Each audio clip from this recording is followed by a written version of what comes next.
وقت کی قدر اس وقت ہوتی ہے جب وقت نکل چکا ہوتا ہے۔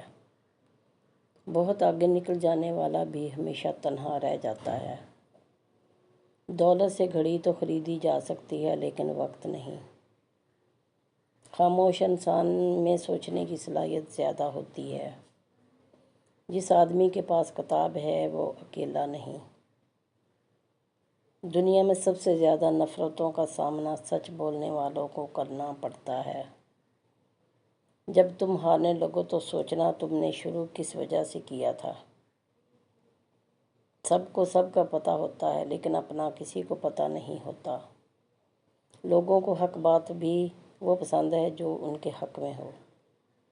لوگوں سے الگ رہ کر سوچو گے تو لوگوں سے الگ سوچ مل جائے گی۔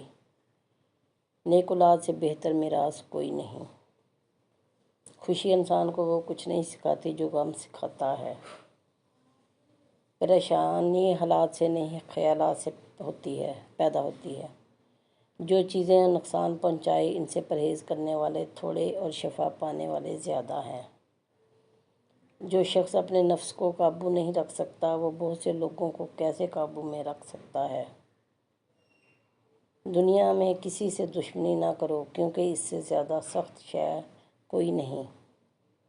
اس وقت نیکی کمال کو پہنچ جاتی ہے جب آدمی اپنے بدخواہوں کا بھی خیر خواہ ہوتا ہے۔ علم بہت ہے اور عمر کم، اس لیے وہ سیکھ جس سے سب علم آ جائے۔ دانا وہ ہے جو کم بولے اور زیادہ سنے اور جو گردش ایام سے تنگ نہ ہو۔ کم کھاؤ اس سے تمہارا نفس مغلوب ہو جائے گا۔ بزرگ اطاعت سے، ہمسفر خلق سے، خرد لطف و کرم سے اور حاسد زوال نعمت سے خوش ہوتا ہے۔ جو اپنے آپ کو دوسروں سے کم تر سمجھے وہ بہت بڑا عارف ہے۔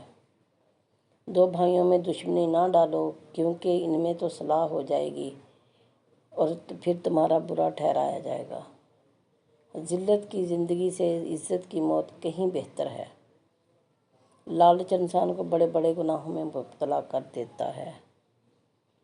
تم اپنی ہزار غلطیوں کے باوجود اپنے آپ سے اتنی محبت کرتے ہو لیکن دوسروں کی ایک غلطی کی وجہ سے ان سے نفرت کیوں کرنے لگ جاتے ہو؟ یا تو خود غلطیاں کرنا چھوڑ دو یا دوسروں کو معاف کرنا سیکھ لو۔